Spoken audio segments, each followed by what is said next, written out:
1970s का दशक, America, एक तरफ आप देखिए आज़ादी थी, सामाजिक बदलाव का एक दौर था, लेकिन उसी चमक के पीछे एक ऐसा अंधेरा भी था जो अमेरिकी इतिहास का शायद सबसे भयानक चेहरा सामने लाने वाला था। आज हम बात कर रहे हैं टेड बंडी की, पर हमारा मकसद सिर्फ उसकी कहानी दोहराना नहीं है। जो लोग इस विषय में रुचि रखते हैं वो मोटी-मोटी बातें तो जानते ही हैं। सही कहा आपने। आज हम दिए गए स्रोतों के जरिए इस कहानी की तह तक जाने की कोशिश करेंगे। हम ये नहीं पूछेंगे कि टेड बंडी कौन था, बल्कि ये समझने की कोशिश करेंगे कि वो ऐसा क्यों था। कैसे एक पढ़ा लिखा, आकर्षक दिखने वाला इंसान, मतलब इतना होशियार, वो इस हद तक दरिंदगी कर सकता था। हाँ, क्योंकि उसका सबसे बड़ा हथियार कोई चाकू या बंदूक नहीं थी। उसका सबसे बड़ा हथियार उसका दिमाग। और आज हम उसी दिमाग के अंधेरे कोनों को खंगालने की कोशिश करेंगे। बिल्कुल। और शुरू करने से पहले एक बात साफ कर दें, इन स्रोतों में अपराध और हिंसा का तथ्यात्मक विवरण है। हमारा इरादा इसे सनसनीखेज बनाना नहीं है, बल्कि एक मनोवैज्ञानिक और सामाजिक विश्लेषण करना है। बिल्कुल। तो चलिए शुरू करते हैं। तो जब हम बंडी के शुरुआती जीवन को देखते हैं, एक बात बहुत साफ नजर आती है। उसकी पूरी बुनियाद ही एक तरह से एक धोखे पर टिकी थी। बाहर से वो एक होनहार, एक आदर्श लड़का, पर अंदर की कहानी बहुत अलग थी। और वो कहानी शुरू होती है उसके जन्म से। 24 नवंबर 1946 को उसकी माँ अविवाहित थी, जो उस दौर के समाज में एक बहुत बड़ा कलंक माना जाता था। तो परिवार ने सच को छिपाने के लिए एक कहानी बना दी। टेड को ये कहकर पाला गया कि उसके नाना नानी ही उसके माता पिता हैं। और उसकी असली माँ? उसकी असली माँ को उसकी बड़ी बहन बताया गया। एक मिनट, क्या सिर्फ ये एक झूठ, मतलब एक पारिवारिक झूठ, किसी को इस रास्ते पे ढकेलने के लिए काफी है? या उसके व्यक्तित्व में पहले से ही कुछ गड़बड़ थी जिसे सच ने बस बाहर निकाल दिया? ये एक बहुत जरूरी सवाल है। देखिए, ज्यादातर मनोवैज्ञानिक मानते हैं कि बंडी में बचपन से ही सोशियोपैथिक लक्षण थे, मतलब दूसरों का दर्द महसूस न कर पाना, कोई पछतावा न होना, ये सब। लेकिन इस झूठ ने उसे एक मनोवैज्ञानिक हथियार दे दिया। जब उसे सच्चाई पता चली तो उसने खुद को एक विक्टिम की तरह देखना शुरू कर दिया। अच्छा। कि दुनिया ने मेरे साथ धोखा किया है। हाँ, बिल्कुल। कि दुनिया ने धोखा किया तो अब मुझे दुनिया से बदला लेने का हक है। तो ये उसके लिए एक बहाना बन गया। और बचपन के अजीब व्यवहार की जो बातें सामने आती हैं वो भी इसी तरफ इशारा करती हैं, जैसे लोगों से दूरी बनाना, अकेले रहना। और सिर्फ इतना ही नहीं, स्रोतों में इस बात का भी जिक्र है कि उसके कमरे से अक्सर चाकू और छुरियां मिलती थीं। कुछ पड़ोसियों ने तो उसके हिंसक व्यवहार, खासकर जानवरों के प्रति क्रूरता को भी नोटिस किया था। ये सब क्लासिक रेड फ्लैग्स है। तो एक तरफ वो एक होनहार लड़के का मुखौटा पहने हुए था और दूसरी तरफ उसके अंदर का राक्षस, आप कह सकते हैं, आकार ले रहा था। तो एक तरफ ये अकेला, अजीब बर्ताव करने वाला लड़का, लेकिन दुनिया के सामने उसने एक बिल्कुल अलग पहचान बनाई, खासकर जब वो कॉलेज पहुंचा। वॉशिंगटन यूनिवर्सिटी से साइकोलॉजी की पढ़ाई, फिर कानून की पढ़ाई शुरू करना, राजनीति में एक्टिव होना। ऐसा लगता है जैसे वो समाज का एक सफल हिस्सा बनने की पूरी कोशिश कर रहा था। हाँ, और इसे मनोवैज्ञानिक मास्क ऑफ सैनिटी कहते हैं, मतलब समझदारी का मुखौटा। वो जानता था कि समाज में फिट होने के लिए कैसा दिखना और व्यवहार करना है। लेकिन इसी दौर में उसकी जिंदगी में एक ऐसी घटना हुई जिसे कई एक्सपर्ट्स उसकी आपराधिक जिंदगी का सबसे बड़ा ट्रिगर पॉइंट मानते हैं। वो स्टेफनी ब्रुक्स नाम की एक लड़की के साथ रिश्ते में था। और उस लड़की ने उसे छोड़ दिया, शायद इसलिए कि उसे लगा बंडी में कोई भविष्य नहीं है, वो उसके सोशल स्टेटस का नहीं है।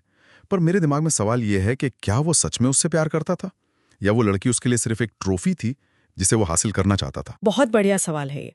मनोवैज्ञानिक इसे नार्सिस्टिक इंजरी कहते हैं। वंडी जैसे नार्सिसिस्ट यानी आत्ममुग्ध इंसान के लिए प्यार का मतलब वो नहीं होता जो हमारे आपके लिए है। उनके लिए रिश्ता एक जीत या हार की तरह होता है। जब स्टेफनी ने उसे रिजेक्ट किया तो ये सिर्फ एक असफलता नहीं थी, ये उसके पूरे वजूद पर एक हमला था। उसे महसूस हुआ कि उसे नाकाबिल समझा गया। और इसी का बदला उसने उन लड़कियों से लिया जो हूबहू स्टेफनी की तरह दिखती थी, लंबे काले बाल, बीच की मांग। हाँ, ये कोई संयोग नहीं था। वो हर शिकार में स्टेफनी को देख रहा था, उस एक अपमान का बदला ले रहा था। ये तो बदले की भावना की इंतहा है। बिल्कुल। उसके लिए वो लड़कियां इंसान थी ही नहीं, वो सिर्फ एक प्रतीक थी, उस रिजेक्शन का, उस गुस्से का। उसका मकसद सिर्फ हत्या करना नहीं था, बल्कि उस तरह की महिलाओं पर पूरा नियंत्रण हासिल करना था जिन्होंने उसे कभी कमजोर महसूस कराया था। 1974 के आसपास वॉशिंगटन से लड़कियों के गायब होने का एक अजीब सिलसिला शुरू हुआ। कोई पैटर्न नहीं, कोई सुराग नहीं, बस कॉलेज जाने वाली आम लड़कियां एक एक करके गायब हो रही थीं। और यहाँ बंडी का शातिर दिमाग काम आया। यहाँ उसके अपराध करने का जो खास तरीका था, मतलब उसकी कार्यप्रणाली, उसको समझना बहुत जरूरी है। वो अपनी ताकत का इस्तेमाल नहीं करता था, वो अपने मनोविज्ञान के ज्ञान का इस्तेमाल करता था। वो लोगों की सबसे बुनियादी भावना, सहानुभूति, को अपना हथियार बनाता था। मतलब वो हाथ या पैर पे नकली प्लास्टर लगाकर लंगड़ाने का नाटक करता था। हाँ, और लड़कियों से मदद मांगता था, क्या आप मेरी किताबें कार तक ले जाने में मदद करेंगी? कोई भी एक आकर्षक पढ़े लिखे लड़के को देखकर मदद के लिए आ ही जाएगा। और यही उसकी चाल थी। वो जानता था कि समाज महिलाओं को केयरिंग मानता है, मदद करने वाला मानता है। उसने इसी सामाजिक उम्मीद का फायदा उठाया। जैसे ही लड़की मदद के लिए उसकी वोल्क्सवैगन बीटल कार के पास पहुंचती, वो उस पर हमला कर देता था। वो लोगों के भरोसे का शिकार कर रहा था, ना कि सिर्फ लोगों का। ये बात मुझे सबसे ज्यादा परेशान करती है। वो खुद साइकोलॉजी पढ़ रहा था, अपराधियों के दिमाग को समझने की कोशिश कर रहा था, और साथ ही साथ वो खुद उन सिद्धांतों को अपराध करने में इस्तेमाल कर रहा था। ये तो एक अलग ही स्तर की चालाकी है। हाँ, और उसके अपराधों की क्रूरता सिर्फ अपहरण और हत्या तक सीमित नहीं थी। स्रोत इस भयानक तथ्य की पुष्टि करते हैं कि वो अपने कुछ शिकारों के सर काटकर ट्रॉफी के तौर पर अपने पास रखता था। ये सुनना भी मुश्किल है, पर ये उसकी मानसिकता को समझने के लिए जरूरी है। मतलब ये अब सिर्फ हत्या नहीं थी? नहीं, ये इंसान को पूरी तरह से एक वस्तु में बदल देने की कोशिश थी। उसके लिए वो सिर्फ एक जीत का सबूत थे, जिस पर उसका पूरा नियंत्रण था। ये सिलसिला चलता रहा जब तक कि 1975 में एक मामूली ट्रैफिक नियम तोड़ने पर पुलिस ने उसे रोका नहीं, और उसकी गाड़ी की तलाशी में जो सामान मिला उसने पुलिस को चौंका दिया। हाँ, उसकी गाड़ी से रस्सी, हथकड़ी, स्की मास्क, चाकू, ये सब मिला। पहली बार टेड बंडी का नाम पुलिस के रडार पर आया। ऐसा लगा कि शायद अभी आतंक खत्म हो जाएगा, लेकिन असल में कहानी और भी ज्यादा खतरनाक होने वाली थी। हाँ, क्योंकि वो पकड़े जाने के बाद रुका नहीं, बल्कि और भी बेखौफ हो गया। 1977 में वो जेल से भागा, एक बार नहीं 2 बार। ये तो किसी फिल्म की कहानी जैसा लगता है ना। ये उसकी होशियारी और सिस्टम के प्रति उसकी नफरत का सबसे बड़ा सबूत था। पहली बार वो सुनवाई के दौरान कोर्ट की लाइब्रेरी की खिड़की से कूदकर भाग गया। और फिर पकड़ लिया गया। हाँ, लेकिन कुछ ही महीनों बाद उसने और भी शातिर तरीके से जेल की छत में एक छोटा सा छेद करके भागने का प्लान बनाया और कामयाब भी हो गया। 2 बार, इसका मतलब पुलिस को अंदाजा ही नहीं था कि वो किससे डील कर रहे हैं। हाँ, वो उसे एक आम अपराधी समझ रहे थे। बिल्कुल, वो हमेशा सिस्टम से 2 कदम आगे था। और भागने के बाद वो सीधा फ्लोरिडा पहुंचा, और वहां उसने जो किया, उसने उसे एक सीरियल किलर से एक राष्ट्रीय आतंक में बदल दिया। एक यूनिवर्सिटी के हॉस्टल में घुसकर कई लड़कियों पर जानलेवा हमला किया, और कुछ ही हफ्तों बाद एक 12 साल की बच्ची किम्बरली लीच को अगवा कर उसकी हत्या कर दी। इस घटना के बाद तो बंडी का चेहरा हर अखबार, हर टीवी चैनल पर था। वो अमेरिका का मोस्ट वांटेड बन चुका था। अब उसका मुखौटा पूरी तरह से उतर चुका था। आखिरकार 1978 में उसे फिर से गिरफ्तार कर लिया गया। और इसके बाद जो मुकदमा चला, वो अपने आप में एक तमाशा था। ये अमेरिका का पहला ऐसा मुकदमा था जिसका राष्ट्रीय टेलीविजन पर लाइव प्रसारण हुआ। और बंडी ने इस मौके का पूरा फायदा उठाया। उसने अपना केस खुद लड़ने का फैसला किया। यहाँ उसका नार्सिसिज्म, मतलब उसकी आत्ममुग्धता, अपने चरम पर थी। कोर्टरूम उसके लिए एक स्टेज बन गया था, और वो उसका स्टार एक्टर। वो मुस्कुराता था, कैमरों के लिए पोज देता था, और खुद को एक निर्दोष पीड़ित की तरह पेश करता था। और सबसे अजीब बात ये थी कि कुछ लोग, खासकर महिलाएं, उसके इस आकर्षण के जाल में फंस भी गईं। हाँ, उसे कोर्ट में फैन मेल और प्रेम पत्र आने लगे। ये समझना बहुत मुश्किल है, कोई ऐसे इंसान का फैन कैसे हो सकता है। इस मनोवैज्ञानिक घटना को हाइब्रिस्टोफीलिया कहते हैं, जहां लोग उन अपराधियों के प्रति आकर्षित होते हैं जो खतरनाक अपराध करते हैं। शायद उन्हें लगता है कि वो उसे बदल सकती हैं, या उसके खतरनाक होने का विचार ही उन्हें आकर्षित करता है। बंडी की कहानी इस अजीब आकर्षण का सबसे मशहूर उदाहरण है। लेकिन उसका ये आकर्षण और ड्रामा सबूतों के सामने टिक नहीं सका, और एक सबूत इस केस में निर्णायक साबित हुआ, दांतों के निशान। हाँ, एक शिकार के शरीर पर मिले दांतों के निशान का मिलान बंडी के दांतों से किया गया। उस दौर में बाइट मार्क एनालिसिस एक बहुत ही नई और विवादित फॉरेंसिक टेक्निक थी।